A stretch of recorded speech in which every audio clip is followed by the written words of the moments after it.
Oi pessoal, tudo bem? Vocês estão ouvindo o podcast Lá Fora. O tema de hoje se chama Crises da Confiança na Realidade. Alguma vez você já usou filtros nas suas fotos e gostou bastante do resultado de ter sua imagem otimizada? Será que sentiu que essa otimização não era apenas da foto, mas de você mesmo? Alguma vez já sentiu imposições de dentro ou de fora para fazer um procedimento estético? O que você achou dessas pressões e do produto final? Você já caiu em alguma fake news? Eu não tô falando só do acontecimento de pensar que algo era verdade, mas de ver o seu ser inteiro, visceralmente, acreditar e reagir de forma passional a alguma informação que depois se mostrou falsa. Já aconteceu com vocês de abrirem um site de notícias e sentir desconfiança de absolutamente tudo que estava escrito ali? Como se pensassem, sim, legal, mas essa narrativa dos fatos interessa a quem? Você já conheceu alguma pessoa que fosse terraplanista? Eles são 7% da nossa população, o que dá mais ou menos uma a cada 14 pessoas. Vocês já foram na casa de alguém e encontraram na estante um livro de decoração, oco, Eu já. que tem apenas a casca? Será que a existência deles guarda algum significado para nossa vida contemporânea? Você por acaso já ouviu a história de alguma pessoa pública que fez sucesso e depois se sentiu preso à própria marca que se tornou? Como se fosse um ator ou uma atriz sequestrados pelo próprio papel? Se sim, bem-vindos ao clube. Se não, escreve pra gente, assim, porque isso é inacreditável. Existe um novo seriado na Netflix chamado Is This Cake?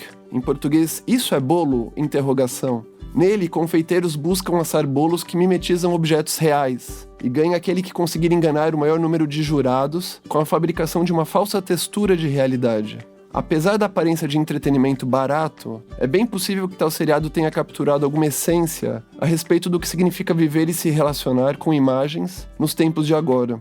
Não estamos de fato mergulhados numa sociedade onde nos tornamos imagem, marca e produto? Não precisamos estar sempre atentos para distinguir o que é realidade e o que não é? Não estamos um pouco cansados e desesperançosos a respeito dessa tarefa? Então, o episódio de hoje é sobre isso, sobre a costura entre esses temas e muitos outros que se apresentam pra gente no cotidiano e no trabalho clínico. Tudo bem, Vanessa? Oi, Marielle. Oi, Pedro. Como é Oi, que vocês estão aí? Marielle. Oi, pessoal. Bom, eu sei que eu joguei um monte de coisas aqui na mesa. Um monte. Então eu vou escolher uma delas. A gente é a Sociedade da Hiperinformação também, que vai ser um próximo episódio. Mas para pensar um primeiro tema aqui, pra gente girar em torno dele, eu queria começar falando com vocês hoje sobre a otimização das imagens. E para falar disso, tem uma história que eu acho genial, que é um diagnóstico em psiquiatria chamada a Síndrome de Paris. Eu adorei quando você me contou isso. Eu nunca tinha ouvido falar. Isso é uma coisa da psiquiatria, Pedro? É um diagnóstico cunhado por um psiquiatra que mora em Paris e que viu vários desses casos. Então, o que é a Síndrome de Paris? A Síndrome de Paris é a constatação de que muitos turistas, principalmente orientais, mas de todos os lugares do mundo, quando chegam a Paris, olham para a cidade, vivem a cidade e têm crises sérias de sintomas chamados desrealização, despersonalização e crises agudas de ansiedade. Isso são turistas? Turistas ou gente que nunca que mora? foram. Não são moradores, são turistas que chegam em Paris. E eles vão para um hospital psiquiátrico, um centro de atenção à saúde com essas crises. Eles estão lá viajando em Paris, esperando na fila da Torre Eiffel e de repente são acometidos por esses sintomas que são muito graves, despersonalização e desrealização. Aí cai na rua, vem uma ambulância, leva para algum lugar. É a sensação de que você se desconectou, se despregou tanto do seu corpo e dos seus processos mentais, quanto da realidade na qual você está mergulhado. Isso mantendo a consciência de que você está passando por esse processo. E uma das explicações, uma das tentativas de teorização disso que acontece é a ideia de que os turistas que nunca foram para Paris consumiram ao longo da vida imagens hiperreais e muito lindas e muito filtradas de Paris. Emily in Paris. Exatamente. E quando você chega em Paris, você vê que... Cai na real. Você cai na real. Obrigado, Vanessa. Esse termo é o fall, né? Você cai na real. E essa incongruência entre a Paris real, pobre em cores, pobre em sentidos, deficitária em relação a essas imagens... Lotada de gente. Abre um rasgo nessas imagens que você consumiu e acreditou inconscientemente. Então... A Síndrome de Paris, no fundo, é um tratamento É um tratamento que faz você sair desse reino do imaginário e voltar para essa vida menos bonita do que aquela da qual você tinha acreditado quando viu as imagens no seu Instagram. E a gente pode pensar, Pedro, que esse tratamento é tão radical para algumas pessoas que isso rompe uma certa unidade de personalidade. Quando você me falou disso, eu achei que era de gente que morava em Paris, que vivia o difícil da cidade. Porque Paris é uma cidade, para quem já foi, acho que todo mundo que não é a Emily em Paris e foi para Paris, é uma cidade muito difícil, né? De muita gente, o metrô é difícil, o deslocamento é difícil, mas o turista é interessante mesmo. Será que dá para pensar o quanto que a pessoa que tem essa despersonalização, ela tinha uma ilusão, uma fantasia tão absolutamente ideal e fora da realidade que esse tombo, esse fall, ele é tão grande que a pessoa se estilhaça, ela quebra em pedaços. Eu acho que faz todo sentido. Eu fiquei pensando, né, que a gente tá falando do poder da imagem. O tempo todo a questão é essa. Sim. É o contrário, por exemplo, da síndrome... Só fazendo um parênteses, tem aquela síndrome de Stendhal, que eu estudei na psiquiatria, que é o contrário, né? É o contrário. Em Florença, a pessoa chega e é surpreendida com tanta beleza, com tanta obra de arte, né? Que é uma hiperculturemia. Tem muita cultura no sangue da pessoa. É uma imagem tão linda Que ela começa a ter aceleração cardíaca, vertigem, desmaio, confusão e até alucinações. É um apaixonamento. É um apaixonamento. Mas eu acho, por exemplo, que essa síndrome de Stendhal, que eu não conhecia, é possível da gente sentir diante de obras de arte, qualquer que seja e onde você estiver. Eu já senti algo assim, lendo. Eu sou uma pessoa muito tocada pela palavra. Eu já senti essa experiência de sentir que eu tô diante de uma coisa tão bonita que dói. Agora, tanto uma quanto outra, eu acho assim muito interessante pensar como metáforas, mesmo que não tão perto de cidades tão legais e bonitas, porque eu acho que esse consumo de uma hiperrealidade otimizada, acompanhada desse cair na real, é muito parte de cada instante hoje da nossa vida. Por exemplo, você vai no mercado e você vê a estante de frutas que foram tratadas e anabolizadas e medicadas. São tão bonitas, né? E estão na luz, assim, elas são lindas. Você se vê comendo essa fruta num cenário muito bonito e gostoso e de felicidade. E quando você vai para a seção dos orgânicos, os orgânicos, eles são assim meio xoxos, na meio verdade. sem graça. Eles têm muitas ranhuras, eles são pobres em cor, eles são assim... Teoricamente, se for verdade, o que nos dizem é que eles são mais nutritivos, né? Eles são mais nutritivos. Eu acho, então, Pedro, quando eu li, né, e porque eu li o que você acabou de falar agora no começo do episódio, eu achei que você estava falando de um monte de coisa muito diferente, mas agora eu tô tentando entender o que essas coisas têm a ver uma com a outra. Essa sensação de o que é verdade, o que não é, o que é muito bonito, como a gente se seduz por uma imagem e como isso pode estar descolado de uma experiência mais pessoal. Quando eu li o seu textinho aí que você escreveu para começar o podcast, eu lembrei de uma situação que eu fiquei tão surpresa, mas tão surpresa. Eu tava num sebo que eu gosto muito em Campinas, é um sebo que tem livros bem bonitos e antigos, e entrou uma pessoa e falou assim pro vendedor lá do sebo: "Você tem um livro vermelho?" E aí eu fiquei pensando, o que é um livro vermelho? O nome do livro, né? E era uma decoradora. E ela comprava livros pela cor da capa, para fazer um ambiente, uma decoração. E aquilo me soou tão ofensivo. Não importa o conteúdo. Não, eu falei, gente, as pessoas põem livros na casa porque eles têm uma cor que combina com a almofada. Eu fiquei muito chocada com aquilo, depois eu me senti um pouco ingênua, eu era mais nova. E sim, as pessoas fazem isso, mas eu, assim, como o livro pra mim é uma coisa importante, eu achei uma ofensa a pessoa escolher um livro por causa da cor, como um objeto de decoração. Essa que era a ideia, né? Um livro era a mesma coisa que a cortina, a almofada ou o tapete. Então, eu acho que é disso um pouco que você tá falando, né? A capa importa mais do que o... Parece meio moralista e bobo a gente falar isso. Não importa menos ou mais. Mas quando eu vi que alguém colocava um livro, eu fiquei bastante chocada. Porque era uma deturpação do próprio objeto. Acho que é isso, que eu fiquei assim, confusa. Né? Nossa, a pessoa tá usando um livro para uma coisa que não é ler. Porque um livro é feito para ler, né? Que tem coisa escrita dentro. Você falando isso, me lembrei do Rothko. Lembra aquele pintor americano que ficou super famoso? Mark Rothko foi um pintor considerado expressionista que emigrou para os Estados Unidos em 1913. Ele tem umas pinturas que são muito bonitas, que são com blocos de cores. A gente vai colocar no nosso Instagram. E ele ficava muito ofendido porque as pessoas pediam pra ele: faz um quadro combinando com a minha sala. Sim. O cara é um artista genial. E pra viver, as pessoas encomendavam quadros. Igual a cortina.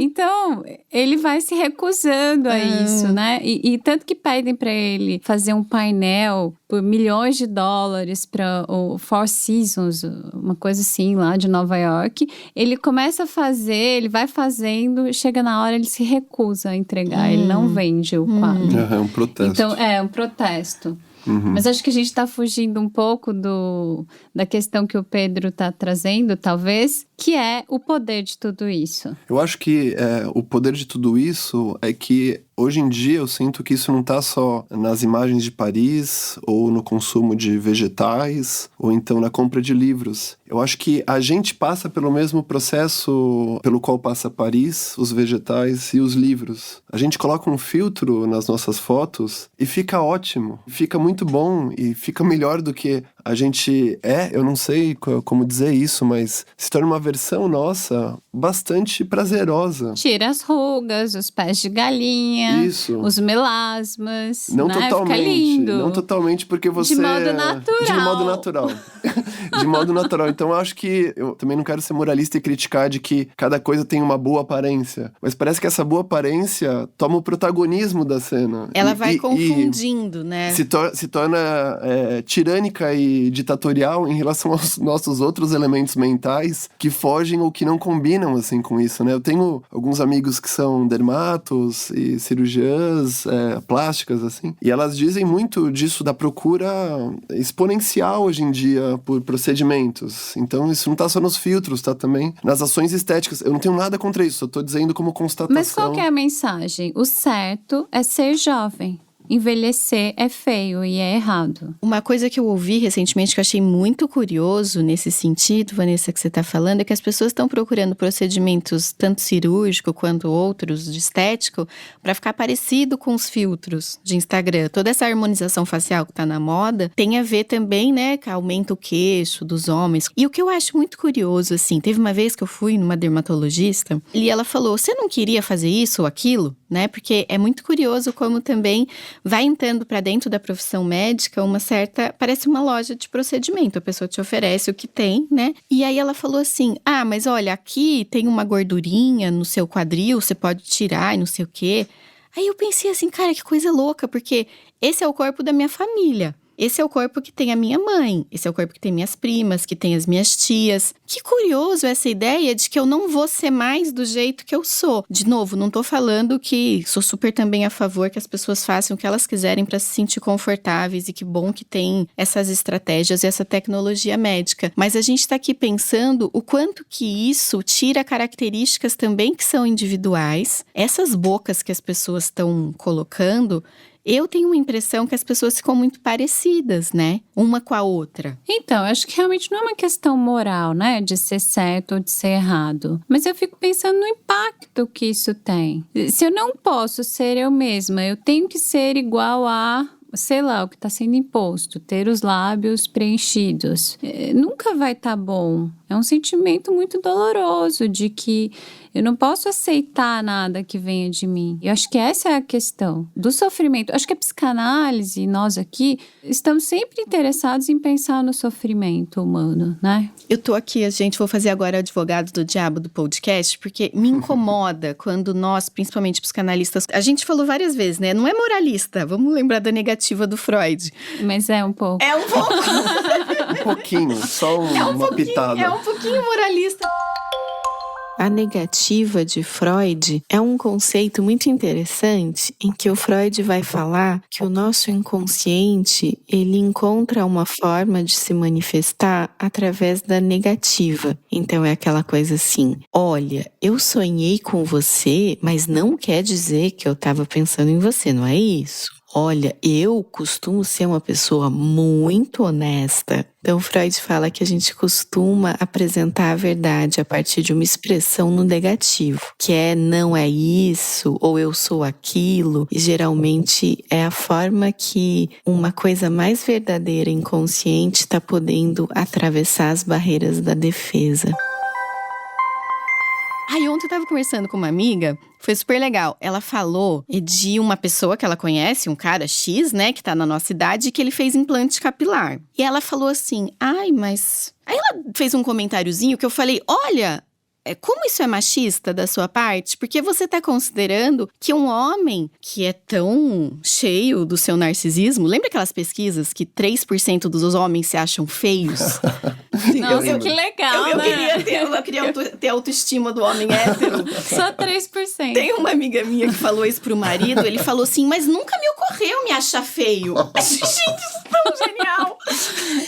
Isso eu invejo dos não homens. É? Então, sim. mas aí eu falei pra essa minha amiga assim, eu falei, cara, isso é muito machista da sua parte, porque você tá considerando que um homem cheio do seu narcisismo, do seu homem hétero, ele não devia estar preocupado com tá ficando careca. E por que ele não pode estar preocupado? Porque as mulheres ficam preocupadas com tudo, né? Com a barriga, com a bunda, com o peito, com a pele, com o cabelo, Braço. com tudo. Agora um homem ficar preocupado porque tá ficando careca, ele não devia. Ela falou, é machista pra caramba, né? Então assim, eu acho que tem que tomar cuidado com o nosso, como diz meu marido, ele fala assim, eu não gosto desse psicanalista cagador de regra, né? Porque eu acho que facilmente a gente pode ficar aqui no lugar de vamos defender a autenticidade, as pessoas se aceitarem, o que é uma outra ditadura também. Sim, a ditadura do progressismo e dos bons. Gente, então vamos lá. Eu adoro um filtro no Instagram, tá? Eu também. Adoro, fica ótimo, é maravilhoso. Eu me sinto linda. Aí depois eu tiro o filtro e falo, Vanessa, vamos lá, voltamos pra realidade. E tudo bem. Eu também a questão me é que a gente sinto tá lá linda. dentro, tensionado por essas forças. Eu acho que eu também me sinto linda, mas eu pensar. fico um pouco com vergonha de ficar parecendo uma Kardashian. Você não fica? Eu ficava com vergonha, mas agora eu nem ligo mais, eu não tô nem aí. A minha secretária falou, se você pode parecer bonita, por que você vai parecer feia? Por que você vai parecer você mesma, se você pode parecer a Kim Kardashian? Exatamente. Mas bom, eu não gente, exagero muito, não. Eu tenho duas situações, assim, bem interessantes. Uma é a conversa com uma amiga que é dermato, é uma das minhas melhores amigas. E ela mesma, como dermato, ela também se submete aos procedimentos, acha que pra ela vale a pena, se sente bem, se sente feliz. Ela tá linda mesmo. Passa o contato Passo dela contato, pra depois gente. eu deixo na bio. Mas ela sempre diz o volume de pessoas, assim, acho que predominantemente mulheres também, que procuram ela pra fazer isso que se chama agora de harmonização facial. E ela mesma tem uma crítica muito aguda a toda essa movimentação, porque ela diz que a harmonização facial, na palavra, parece uma coisa. Parece que você vai harmonizar a sua história com o seu corpo, com a sua personalidade. O seu nariz, com o seu queixo. Só que na não prática, não, a harmonização facial é a harmonização do seu rosto a um outro rosto da Anitta. que não tem a ver com Porque todo mundo parecendo a Anitta e a Pablo. Não sei o que da acontece. Lei Áurea. É o padrão. Eu acho que eles pegam aquela Lei Áurea lá do Da Vinci, né? E Que é? usam como... O que é a Lei Áurea do Da Vinci? A proporção perfeita. Tá. Só que eles aprendem a fazer dentro De alguns parâmetros, dos modelos, de medidas, do que seria assim. perfeito, e aplicam igual em todo mundo. Então fica todo mundo parecido. Parecido, E algumas pessoas acham que tudo bem, que fica legal, outras não gostam, se arrependem. Aí tem que fazer o antídoto, né? É o antiácido hialurônico. Essa aí. E pra tirar, então tá acontecendo tudo isso e muito, né? Então a gente tá falando aqui, vamos pensar, né, no que o Pedro tava propondo como conversa inicial. Como a gente fica tão seduzido por essa beleza, que essa beleza... E acho que não é uma coisa... É uma coisa da nossa época? Não sei. Eu acho que os instrumentos... São novos, talvez. Foram renovados. Tanto os instrumentos de imagem digital quanto os instrumentais de procedimento estético. Eu acho que eles se encontram num apogeu nesse sentido. Mas uma coisa que você traz, inclusive no seu artigo, Pedro, do Jornal de Psicanálise, é que em 50 anos... aconteceu muita coisa. Será que a gente consegue assimilar tanta tecnologia e já colocar no nosso corpo tudo de uma vez, né? Uhum.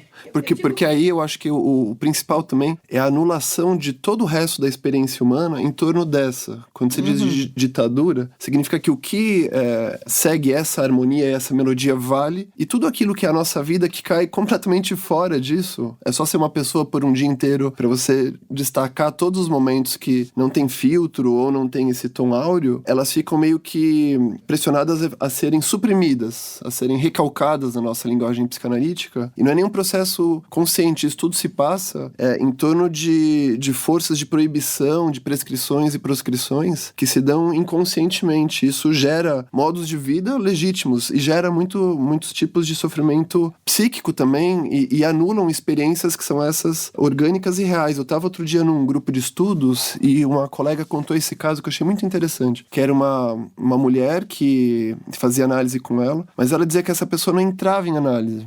E que é isso, Pedro? Vamos lá. Pra quem tá ouvindo a gente quer alguém que vai procurar análise porque, em geral, quer se livrar de um sofrimento. Eu tenho isso, eu sempre caio no mesmo tipo de relacionamento, eu sempre tenho o mesmo sintoma de pânico, eu tenho insônia, por favor, me livra disso. E o psicanalista vai tentar manejar, conduzir, assim, a dupla, trabalhar não no sentido só terapêutico, mas no sentido de pesquisa a respeito de traduções e significados que podem ter esse pânico, essa insônia, essa dificuldade de se relacionar. Então, quando você sente que o paciente embarca junto com você nessa jornada de pesquisa, de investigação, ou seja, ganha-se um prazer pelo conhecimento, pela descoberta. E não só por se livrar do sintoma. E não só por se livrar do sintoma, em geral, é mais ou menos isso que a gente chama que o paciente está atravessando as portas, assim, o umbral do que é entrar em análise. Tanto é que muitas vezes você descobre alguma coisa sobre si, e isso é doloroso, é antiterapêutico. Você tem uma piora, você pode sair de uma sessão de análise muito pior clinicamente do que você entrou por ter se deparado com partes suas que são insuportáveis, ou indesejadas, ou desprazerosas, etc, né? Mas essa paciente que não entrava em análise, ela dizia que ela propunha um tipo de clima transferencial muito específico, que era, ela fazia análise como grife.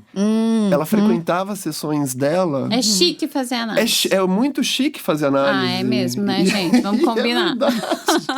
Eu acho que isso acontece entre a gente, então, né? Só pra Sim. fechar, Maria, esse tipo de dinâmica também é dentro da dinâmica da síndrome de Paris.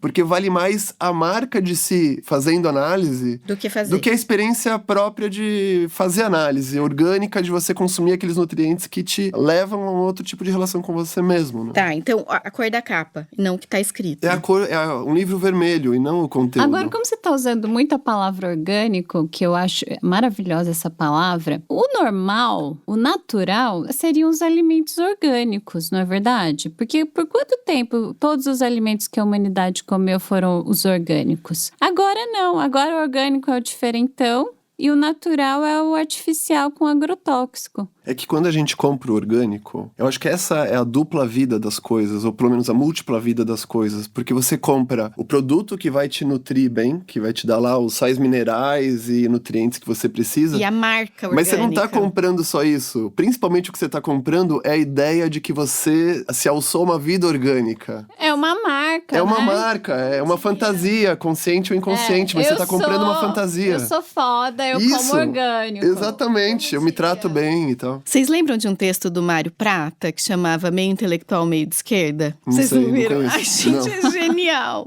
É um Meio texto... intelectual e meio de esquerda. Meio intelectual, meio de esquerda. Você compra o pacote meio intelectual, meio de esquerda, orgânico, ovos caipiras. Sim.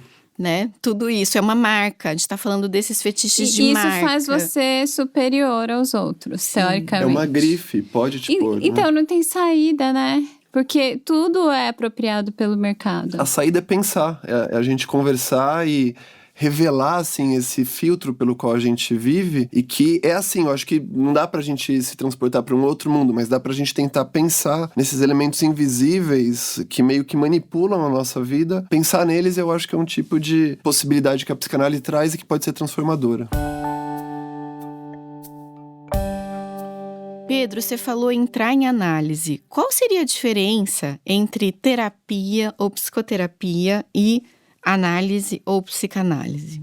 É uma pergunta bem ampla e grande, mas eu... E não tem completamente um... Eu começaria Não vai a tentar... fechar. Não vai fechar, mas eu começaria a tentar responder dizendo assim que a psicanálise, ela entra como um dos tipos possíveis de psicoterapia, mas ela não se restringe a ser uma psicoterapia. Mas a psicoterapia, de modo geral, conforme eu convivo com terapeutas de muitas outras linhas lá no Hospital das Clínicas, isso me ajuda a desfazer alguns estereótipos. Eu acho que as psicoterapias, de modo geral, é o uso da sua personalidade, da sua psique, do que é anímico em você, para tentar ajudar... O que é anímico, Pedro? Anímico é de alma, assim como psíquico também, né? Vem dessa experiência de alguma coisa que é o espírito, a alma. Eu acho que você vai tentar usar isso que habita o seu organismo para tentar que alguma outra pessoa ali na sua frente venha ter uma ampliação do seu horizonte vivencial, se sinta mais dentro de uma vida possível, com mais possibilidades para si, no que ele ou ela mesma entendem, né? Então, dentro dessa chave maior,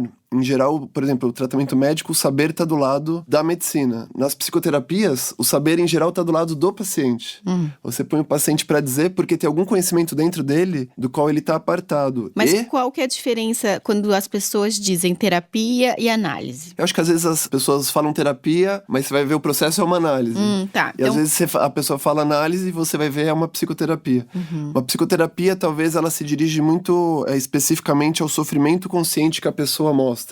A você combater, tomar medidas para apaziguar ou transformar o sofrimento para o qual a pessoa está apontando racionalmente, logicamente, conscientemente. A psicanálise, ela toma um desvio nesse processo, que é mais ou menos dizer assim, sim, existe isso, mas por favor, vamos começar um outro processo que talvez abra o mapa para um monte de outros lados que nem era a sua proposta inicial, para ver se a gente entende um pouco mais de como é a sua vida inconsciente, porque a sua vida inconsciente vai se manifestar aqui na sua relação comigo, enquanto a gente conviver por um período de tempo. Acho que a palavra-chave é investigação mesmo. E pesquisa, né? Sim. E a consideração do inconsciente, talvez? Porque quando a gente fala em psicanálise, a gente está partindo de um ponto teórico que considera esse inconsciente, que vai nos dar pistas do porquê o sofrimento, do porquê o comportamento. Isso. Então, o nosso tipo de resposta às demandas que são dirigidas a nós por apaziguamento sintomático de sofrimentos conscientes é uma investigação da nossa vida mental inconsciente que às vezes vai se desviar por completo da primeira proposta, que não vai ter um ataque linear ao que a pessoa está pedindo, mas que nesse processo, eventualmente, vai se mostrar bastante terapêutico, mas por uma via indireta e quase como efeito colateral também, porque o resultado principal é uma ampliação vivencial da pessoa com ela mesma, assim. Numa análise, em geral, o sujeito se mostra unitário. Este sou eu, isto é o que eu entendo de mim e tudo isso tem uma lógica própria. A análise, ela vai fazer uma decomposição desse sujeito, como se fosse aquilo que a gente fazia na escola, que a luz branca atravessa o prisma e se transforma nas cores do arco-íris. Análise significa mais ou menos decompor, significa essa ampliação com a revelação de componentes que antes não se mostravam tão de imediato e tão às claras. Então, numa análise, a gente reconhece todas essas outras cores que fazem parte da nossa vida, mas que a gente não entendia que nós éramos essas cores. Essas cores só se manifestavam por meio de algum tipo de sintoma psiquiátrico, ou sintoma psicológico, ou sintoma físico, orgânico, né? Nem todo sofrimento ou sintoma pode ser reduzido a isso. Tem as doenças que respeitam muito mais as leis da biologia, as leis da natureza. Mas, nos últimos 120, cento e tantos anos de história da psicanálise, nosso campo tem mostrado que boa parte do sofrimento humano passa mais ou menos por esse tipo de ordenamento, assim, de uma racionalidade a partir de uma nova racionalidade que vem dos processos bizarros e absurdos do inconsciente. Ô Pedro, você me desculpa a minha piada agora, mas é muito curioso. Eu acho que a gente pode falar como um psicanalista é capaz de falar infinitamente. Sobre uma pergunta muito simples. Eu lembrei agora, gente. Infinitamente. Vocês assistiram A Máfia no Divã?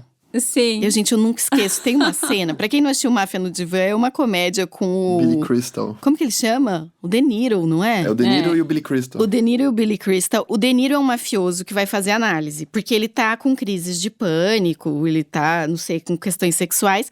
E aí o analista vai falando, então você viu seu pai sendo assassinado na sua frente quando você era criança? Será que isso pode ter alguma coisa? E ele, não, imagina, ele é um mafioso, né? E aí no fim, não sei de qual filme, não sei se vocês lembram, que ele tá tendo uma crise e ele fala pro analista dele ir numa reunião com outros mafiosos no lugar dele. E aí o analista fica desesperado e fala, meu Deus, o que eu vou falar, não sei o quê. Aí o De Niro fala assim, be vague, que é seja vago. Aí ele fala assim, believe me, I can be vague. E ele vai pra essa reunião e ele fala nada. Ele fica falando.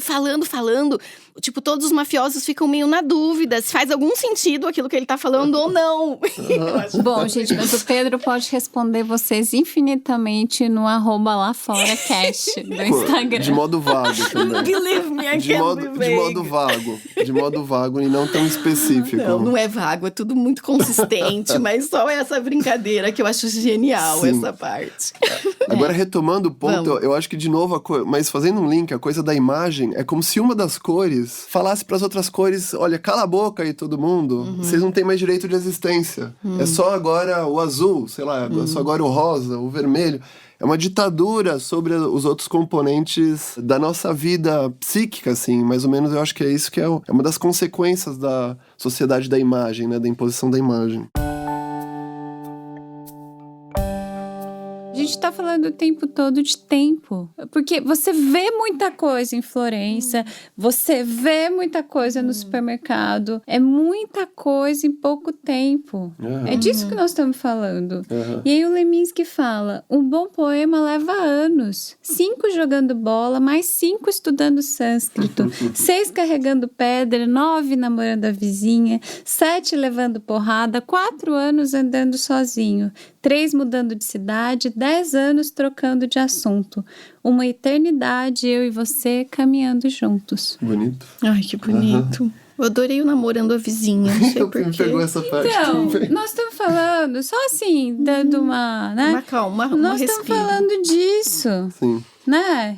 Totalmente. Porque assim, quando você chega e tem muita coisa, como que é pra mente de uma criança chegar no YouTube Sim. e ver aquela vitrine com... Non-stop, Infinito. né? De elementos. Né? Total. Gente, o meu filho, ele foi no campo, né, com meu marido assistir um jogo de futebol. Meu filho tem 4 anos e ele voltou e ele teve um ataque à noite. Sabe aquele ataque que a criança grita, chora, não quer tomar banho, não quer pôr pijama, e aí você passa de ficar brava, com raiva, pra ficar com dó e depois ficar preocupada? E aí eu tinha a sensação, assim, de uma quantidade de coisa dentro dele que não era possível de metabolizar, que precisava ser jogado pra fora daquele jeito, né? E acho que a gente também tá falando disso, tanto de imagem e o tanto de imagem retocada, bonita, perfeita, que vai entrando e de alguma forma saturando e transformando a nossa percepção de algumas coisas.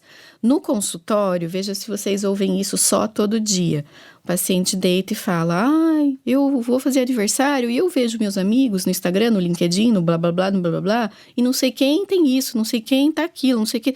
E a gente tem que ficar fazendo aquele trabalho de falar, gente, mas calma, né?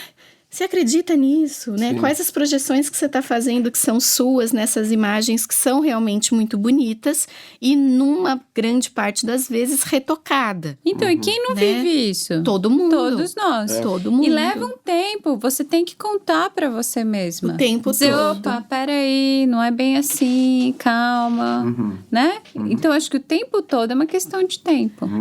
A gente não dá dicas e nem receitas, o que os pacientes sempre adoram pedir, mas uma dica que eu dou pra mim mesma e que eu acho que é uma boa em relação à rede social é: quando eu tô invejando muito alguma coisa que eu tô vendo, isso liga uma luzinha acesa pra mim, né? Lógico, eu sou avisada de que eu tô ali caindo numa armadilha das minhas próprias projeções. Mas acho que é bom a gente ter essa luzinha tipo, plim, o que isso tá dizendo de mim? O que eu tô colocando ali naquela imagem, né? Eu não sinto muito isso porque eu acho que eu tenho mais esse aviso constante de que, bom, isso não é verdade ou isso é uma parte da verdade. Também acho uma bobagem dizer, as pessoas não são felizes do jeito que elas parecem no Instagram. Aquilo é parcial.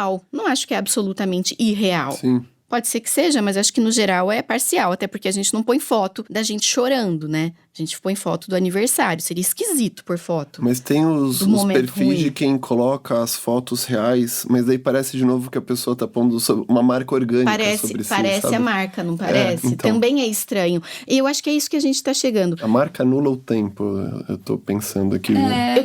Eu tô pensando que a gente tá falando da sociedade do espetáculo. Um tanto. Né, que é a Sociedade do Espetáculo é um livro do Guy Debord, é um sociólogo francês, não lembro de quando é o livro, que ele vai falando, esses sociólogos sempre me levam para uma experiência apocalíptica, não levam vocês? Porque a sensação é assim, cara, não tem saída, e agora? O que a gente meio faz? Teoria da conspiração, né? Mas eu acho que o interessante é pensar, o que ele fala é assim, o signo através do qual a gente faz as nossas relações é através do espetáculo. Do espetáculo nesse sentido da imagem que é bonita, que é vendável, né? Então, acho que é disso que a gente está falando. Quando você posta uma imagem no Instagram, o signo através do qual aquilo está operando é esse. A gente só precisa estar um pouco atento e avisado de que é esse o funcionamento da coisa. Pra gente não ficar muito... né? Tipo, encantado com fogo. Não, é fogo, faz assim, né? Talvez essa seja uma saída possível. Eu acho que essa ideia da sociedade do espetáculo tem bastante no episódio do Black Mirror, que chama Nosedive, que é uma moça que vai para um casamento. Não lembro, não sei se eu vi. E é uma esse. sociedade em que todo mundo tem uma nota. Ah, sim, sim. De 0 a 5. Igual acontece na China atualmente. Igual não acontece na nossa vida. Não. Né? Lá longe da gente, a gente não tem nada disso. Lá no Black Mirror. Aliás, depois a gente pode... Uma brincadeira nova de amigos é comparar quem tem a pior nota do Uber. Ou quem tem a melhor nota do Uber, assim. Quem é o mais mal avaliado, quem... Bom... Mas ali aparece esse processo que ela, para poder chegar a ser amiga de tais pessoas, ela tem que ter a nota tanto. Para poder ter acesso a tal carro, ela tem que ter a nota tanto. Para poder ser convidada para tal coisa, ela tem que ter a nota tanto. Para ter o vestido que ela quer, é a nota tanto. Então todo mundo vive uma série de interações com imagens. Não é as outras cores que se relacionam, é exclusivamente a decomposição da cor que se refere à imagem. E essas imagens interagem e pontuam as outras imagens, e nisso o seu ranqueamento vai diminuindo ou aumentando. E ela é uma heroína trágica, assim, porque no final do filme, Nosedive é mergulho de cabeça. O nome do episódio. Ela tá toda... Ela tá assim num 3 ponto alto, almejando um 4. Começa a acontecer uma série de perturbações e de acidentes no dia a dia dela. Ela começa a fazer um mergulho dessa nota, que ela vai meio que pro fundo do poço, assim. A imagem dela, não ela, mas a imagem dela vai sendo deteriorada, a imagem dela vai sendo má administrada, má gerida, e vai afundando. E todo episódio ele tem uma linguagem visual que é do filtro. Ele é todo otimizado. São umas corzinhas pastéis, assim, não é? E agora o spoiler é que no final ela vai presa, e quando ela vai presa, acaba assim esse filtro. Fica uma cor meio ela tá normal. fora da imagem dela, ela foi uma tragédia. Ela tá presa e tá presa junto, acho que na cela com outro cara. Mas ali, quando ela meio que ela foi expulsa dessa ordem da sociedade do espetáculo, a câmera muda, você consegue ver as rugas dela, você consegue ver o contorno real do corpo dela, e ali acontece um encontro dentro dessa prisão. Então essa prisão do final, ela é meio que invertida poeticamente. Ali, ela se libertou de alguma coisa, e quando ela estava livre na sociedade do espetáculo, ela estava presa em relação a só poder se fiar, só poder se guiar por essa cor da existência dela, né? As outras cores estavam proibidas. Sabe que eu tô pensando como isso vai entrando na vida de um jeito verdadeiramente intenso? Vocês já viram que as pessoas agora combinam a roupa, tipo, na festa da criança, pra tirar foto? Tipo eu e você, Marielle. Nós duas estamos de verde, olha que legal. Sim. E o Pedro de preto. Sim. E a gente tá super combinando. Mas isso é muito impressionante. Eu lembro que quando eu fui casar, eu fui conversar com essas pessoas cerimonialista, e ela me sugeriu, olha que curioso, né? Agora isso tá me parecendo muito mais normal do que me pareceu há poucos anos atrás. Eu casei faz 7 anos, mas como isso é rápido. Era uma pessoa que ela falou assim, a pessoa tal faz a cerimônia, não sei como é que chama, o celebrante. Aí eu falei, mas o que essa pessoa fala? O que ela é? Ela é religiosa? Nada? Ela falou assim, ela é bonita. E ela vai ficar bonita na foto. É o livro vermelho. Eu falei, caramba! A pessoa é bonita. Eu falei, eu tenho que tirar todas as pessoas feias do casamento pra não aparecer na foto, pra estragar. Aí eu entendi, né, que o casamento tem muito isso, né? As festas também tem, mas o casamento acho que especialmente tem essa ideia de um cenário, né? O casamento de uma das Kardashian, recentemente, que casou com um baterista do Blink-182, o Travis Baker. Eu vi que teve uma que não conseguia andar com o vestido. Isso eu não vi, mas as fotos do casamento dela parece um cenário do Romeu e Julieta. Parece um cenário de... É tudo vermelho, muito vermelho. Parece uma coisa assim de sangue, rosas, espadas. E foi feito, acho que pelo Dolce & Gabbana, uma marca italiana. Parece um filme do Tarantino, alguma coisa assim. É uma estética bem muito... impactante. Bem né? impactante, bem específica. mas para pensar como que essa imagem ela vai entrando na vida e como vocês acham que isso acontece? A gente tá aqui falando do nosso lugar, que eu acho que é um lugar privilegiado, um pouco imigrante, porque a gente tá super impactado com isso, mas a gente não nasceu dentro disso, né?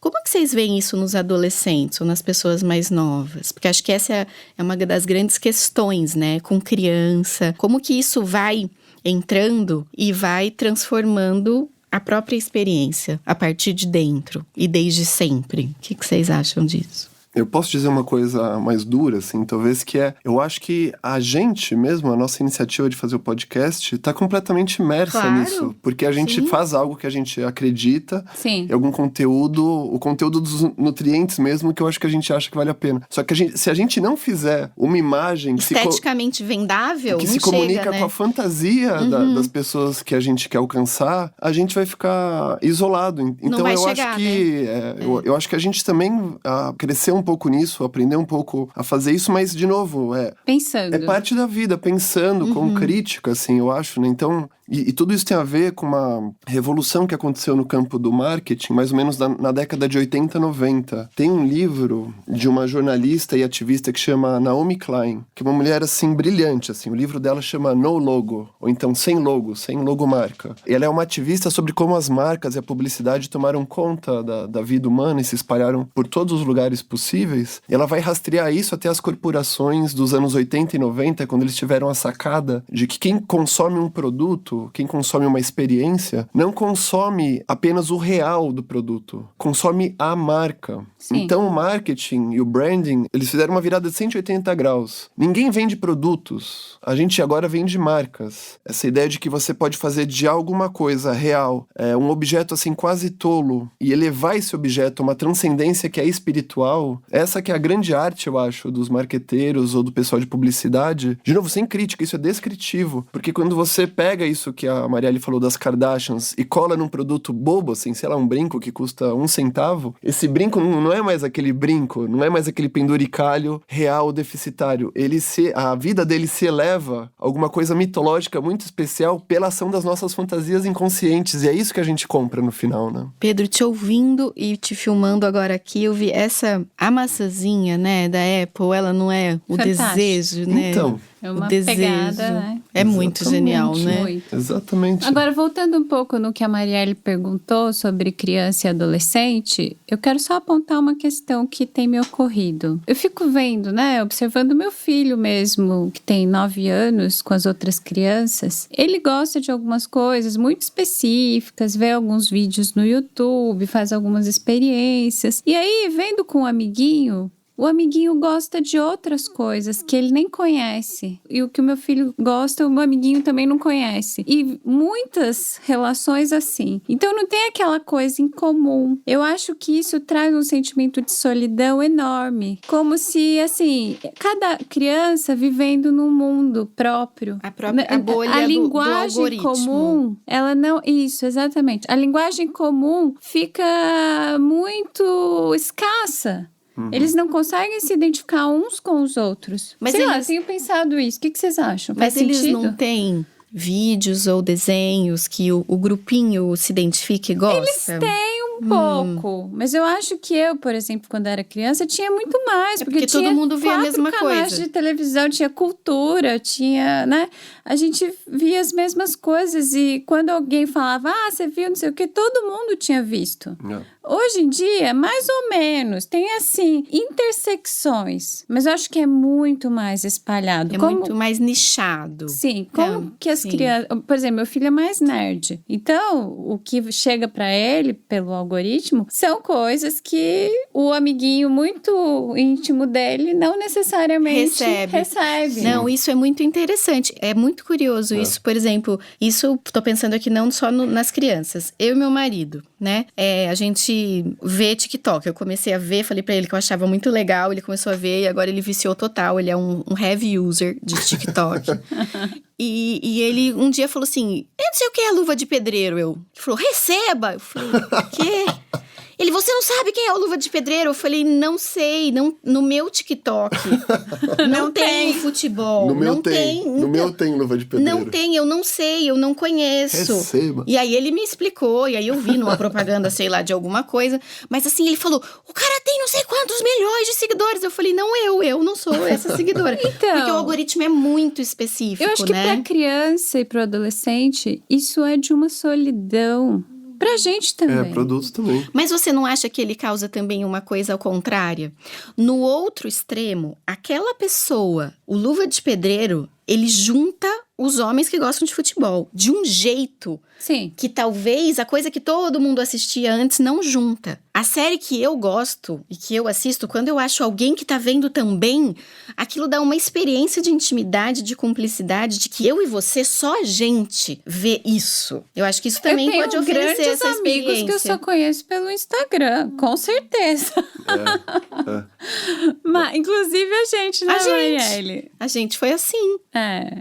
Eu acho que o Instagram, por exemplo, e outras redes A gente sociais... teve um crush pelo Instagram. Estamos aqui. Abriu uma série de possibilidades. Então é incrível. Ao mesmo tempo, tem sofrimento. Mas isso que você tá falando das crianças, que também é um pouco do drama dos adultos, hoje eu acho, Vanessa, eu me sinto particularmente perdido com essas questões. Eu vejo meus filhos abrindo vídeo, mexendo no YouTube. Eu também não sei o que fazer. E sempre que eu tô perdido, eu falo assim, eu vou usar o modelo que eu lembro da minha infância. Vamos andar de bicicleta. Como eu não sei lidar com aquilo, ou como eu não tenho nenhum tipo de orientação para dar uma resposta pro que eles estão fazendo, às vezes eu me vejo melancólico e saudosista e vamos andar de bicicleta e tentar achar algum lugar que tem chup-chup. Na minha época, geladinho. não era assim. Na minha época, a gente saía de bicicleta. A gente não tinha isso. Não sei se é com inveja também que eu falo isso, porque deve ser super legal você ter lá todos os vídeos, sabe? Mas, em geral, também eu vejo... Eu não sei, outro dia eu percebi que tem vários tipos de vídeo no YouTube. Tem os que tem uma narrativa e que você acompanha uma história. E tem uns que é só, sei lá, labradores mergulhando na água.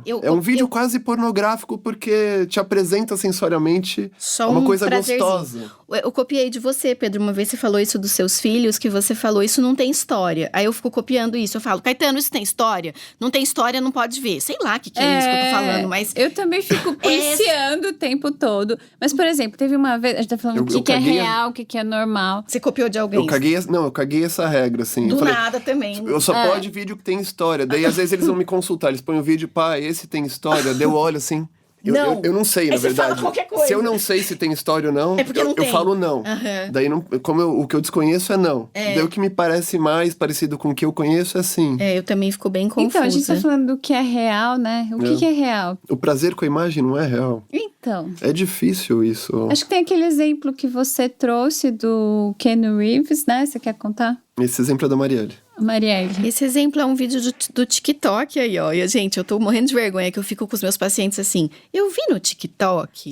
É ridículo, né? A gente ficar referindo o TikTok, mas é isso, gente. TikTok tem tudo e coisa legal. É um vídeo do Keanu Reeves fazendo uma entrevista. E ele tava contando pro entrevistador que ele foi almoçar, jantar na casa de um amigo e tinham filhos adolescentes, ou amigos adolescentes do filho desse amigo dele. E aí o amigo falou, eles não assistiram Matrix, explica pra eles o que é. Aí ele vai tentando explicar, né, que o filme Matrix fala de uma experiência em que o personagem fica tentando entender o que é verdade, o que não é, o que é realidade, o que não é. E uma adolescente bem novinha, assim, acho que uns 13 anos, fala, por quê? Aí ele fala, como por quê? Ela fala, por que ele quer saber o que é real? E ele fala pra ela, você não quer? Ela, não quero. Não é tão importante. Não é tão importante. Importante pra ela é o efeito de realidade que tem. Mesmo se for uma textura de realidade, parece, né? Eu acho que isso é uma coisa muito, né? Muito curiosa. Que eu acho que a gente vê isso nas crianças pequenas. Os meus filhos são pequenos ainda, né? E aí quando aparece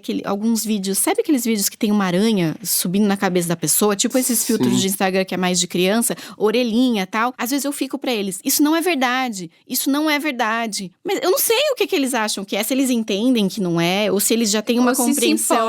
Ou se isso importa ou não importa. Eu não sei. Mas o medo que você sente da aranha não é de verdade quando você vê ela no filtro também? Eu acho assustador aquilo. É muito complexo, horroroso. assim, né? Eu acho assustador, eles acham super divertido. Eu Eu acho que talvez uma das consequências de pensar sobre esse assunto em um lugar a ser evitado diante dessa discussão que a gente está tendo, vem por essa ideia de você ficar preso a uma textura da realidade. Eu acho que tem esses casos, assim, de celebridades ou influenciadores que viram aquela marca. Porque aquela marca é vendável, aquela marca teve sucesso cultural e econômico, mas a pessoa vai se sentindo sequestrada e aprisionada naquele filtro. Em vez de você trocar por outros filtros ou por outras modalidades assim, de existência, você acaba se sentindo engessado naquilo. Tem o caso eu acho que é Juju que ela chama. Escreve Jut. Eu acho que ela saiu, assim, da vida digital dela. Em algum lugar ela deu essa entrevista de que quem ela foi se tornando na tela do Instagram era um pequeno lado dela. E que ela sentia que ela estava vivendo a vida dela em função daquele lado. E a Juju, especialmente, eu acho que a gente tá muito aqui por causa dela, porque o desejo e a gente tá aqui fazendo esse podcast. Eu fiquei muito encantada quando eu comecei a assistir a Juju, porque ela vende. Eu não acho que ela vendia no começo, eu acho que de alguma maneira ela foi cooptada por isso. Mas ela parecia muito de verdade, né? Ela não parece uma pessoa que faz uma certa performance muito ensaiada. E ela dizia que ela falava as coisas, ela não escreve texto. Pouca maquiagem, né? Pouca maquiagem em todos os sentidos, tanto no texto quanto, de fato, né, nos filtros, etc e tal. Eu acho que a gente precisa refinar a nossa observação, porque é possível, não sei se é para todo mundo, mas eu acho que a gente sente quando uma coisa é muito fake. Quando ela é muito vazia de consistência. Então, ontem a minha manicure estava me falando que ela gosta quando é muito fake. E que o marido dela também gosta. Então, eu acho que... Do que eles estavam falando? De vídeos... Ela tá falando do YouTube, de vídeos assim que... Eu não me lembro exemplos específicos, mas eu entendi que era muito fake. E ela falou que eles assistem isso o tempo todo. E que as pessoas gostam. Sim. Eu tava até tendo essa conversa e fiquei me perguntando, né? Porque eu concordo com você. Eu também não gosto e não muito. gosto. Mas eu acho que tem público pra isso. E é um público de multidões. Tipo o Kardashian, não sei. Por exemplo, uma coisa que eu achei muito interessante, aparece no meu Instagram, aquela mãe delas, não sei como que ela chama, tem um masterclass dela falando sobre branding. Como que você administra a sua própria marca. Aí eu falei, ali tem um negócio de verdade, porque isso é um negócio que essa mulher sabe fazer. Ela sabe. Ela sabe fazer isso. Agora, aquela encenação com aquelas pessoas, com aquela maquiagem, aquilo pra mim é uma grande encenação, mas uma será performance. Que as pessoas não querem essa fantasia? Acho porque que todo sim. dia, desde adolescente, eu, por exemplo, comecei a brincar de me fantasiar. Então eu me fantasiava de ir pra faculdade. Entre aspas, nada caricato. Mas eu sempre tinha meio que uma brincadeira. Pôr salto, não pôr salto, pôr um colar. Sempre assim, ficava lúdico. Era um pouco divertido fazer isso. Performático. Né? E eu fui fazer isso no Instagram, na Casa da Poesia. É um pouco isso. Tanto que eu contei pra vocês, um dia eu pus uma foto e pus fogo na foto e tirei no papelzinho, né? E eu tirei isso com a foto pegando fogo. E aí me perguntaram que filtro era aquele que parecia fogo. E era fogo de verdade, né? Então esse é um filtro que se chama fogo de verdade. Fogo do meu fogão.